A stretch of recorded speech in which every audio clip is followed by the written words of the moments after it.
8h17 minutes, toujours sur Studio Qualité. Nous recevons ce matin notre premier invité, Guy Taïeb, avec nous. Bonjour Guy, merci d'être avec nous ce matin.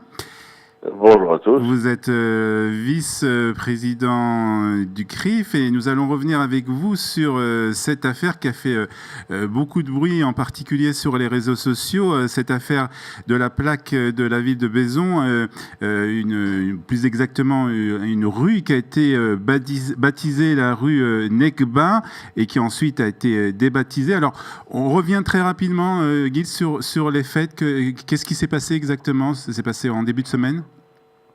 Eh bien, disons, le maire communiste de la ville de Bezons a voulu réaliser encore une œuvre antisioniste et participer à la diabolisation d'Israël, et il a imposé une plaque dans une rue qui s'intitulait Al-Nakba, et avec en sous-titre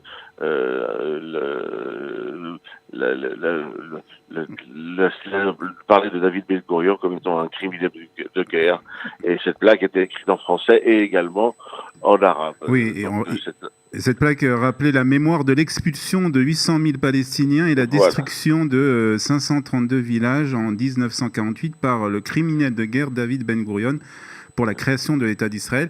Et cette phrase était aussi écrite en arabe. Donc, vous avez le CRIF, en tout cas, à écho de cette plaque, de cette inauguration. Alors, que se passe-t-il tout de suite au niveau de l'institution juive ?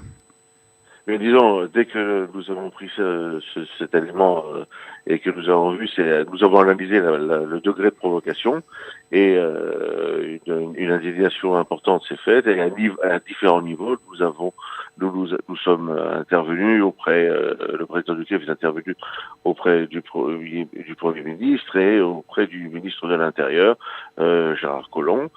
D'autres interventions ont été faites à différents niveaux, au niveau de la préfecture, au niveau même de la présidence de la République qui a été prévenue, et nous avons eu l'agréable surprise, en tout cas, de voir que la réaction a été ferme et immédiate, puisque le cabinet du ministre de l'Intérieur a ordonné au préfet d'intervenir auprès du maire et d'exiger le retrait de cette plaque, ce qui a été fait sans délai, puisque vers les 15h09 exactement, pour donner une heure précise, 15h09, la plaque a été retirée avec une injonction du préfet de région de rappeler un rappel à la loi au maire et de l'obliger de retirer cette plaque qui contrevenait aux lois de la République et qui était également un appel à la haine. Donc voilà, donc c'était une réaction efficace. Donc il y a eu beaucoup de pression, des pressions du CRIF bien entendu et des institutions juives. Est-ce que vous pensez aussi que le fait que cette affaire a été répandue, s'est répandue sur les réseaux sociaux très rapidement, que la photo de la plaque a fait le tour de la toile, a eu aussi une influence sur la décision des institutions françaises? Disons qu'à partir du moment où effectivement tout s'était développé de cette façon, et que l'indignation venait de partout, ça a donné automatiquement appui à ce qu'on appelle risque de trouble à l'ordre public. Oui.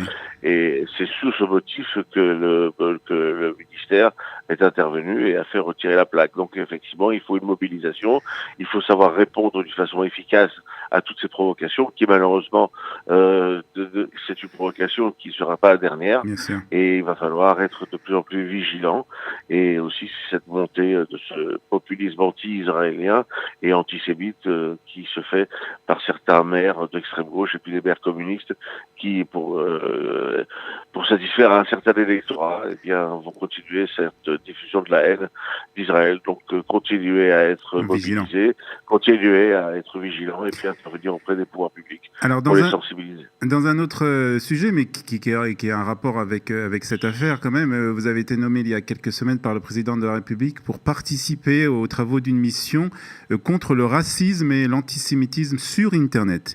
Alors, où en sont les travaux de cette mission ? Eh bien, écoutez, nous sommes maintenant pratiquement à la moitié de la mission, puisque nous devons nos conclusions le 27 juillet prochain. Ouais. Et nous avons déjà réalisé plus d'une centaine d'auditions de tous les spécialistes dans le domaine numérique, dans le domaine juridique, et afin d'établir, puisque rappelons-le, c'est un pré-projet de loi que nous devons présenter dans quelque chose de bien précis, de manière à lutter contre l'antisémitisme et le racisme sur Internet. Des pistes sont déjà, et nous sommes en train de passer maintenant à la phase de rédaction de ce projet de loi, et qui sera sans concession, qui sera, je pense, innovant, et qui en tout cas obligera les uns et les autres à prendre leurs responsabilités face à ce qu'ils écrivent et puis face à ce qu'ils laissent aussi diffuser. Donc le but c'est vraiment d'avoir une législation, un projet de loi qui va régir un peu ce qu'on écrit sur Internet, enfin ce que certains écrivent sur Internet. Disons, le maître mot, c'est qu'il faut que le plus vite possible de tout ce qui est racisme et antisémitisme puisse disparaître des écrans. Ouais. Avec une responsabilisation, comme je l'ai dit, et de l'internaute, mais aussi des hébergeurs s'ils ne réalisent pas leur travail.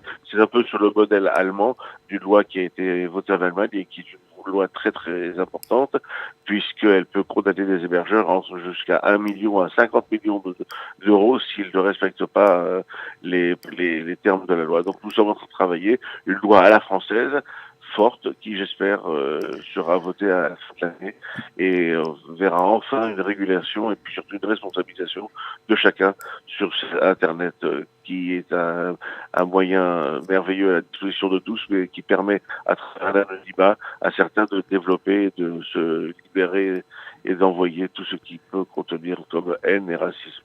Et dernière question, on a des chiffres concernant le nombre d'agressions racistes et antisémites sur Internet, Gilles ? Ce sont des milliers. Je vous invite les uns et les autres à rejoindre un site internet que nous avons mis, une consultation publique avec un clip qui parle de lui-même. Il faut aller sur Stop la haine sur internet.fr et je vous invite à regarder et à participer les uns et les autres à cette consultation publique qui va nous orienter sur ce sont des dizaines de milliers de gens qui, sous couvert de l'anonymat, comme je disais, se permettent de salir et d'invectiver et puis d'essayer un cours à leur plus bas instinct.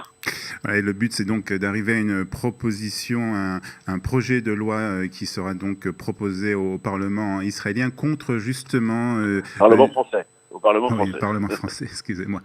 Concernant justement tous ces actes antisémites et racistes sur Internet. En tout cas, on suivra de près cette affaire. Merci d'avoir été ce matin notre invité sur Studio Qualita et bonne journée à vous.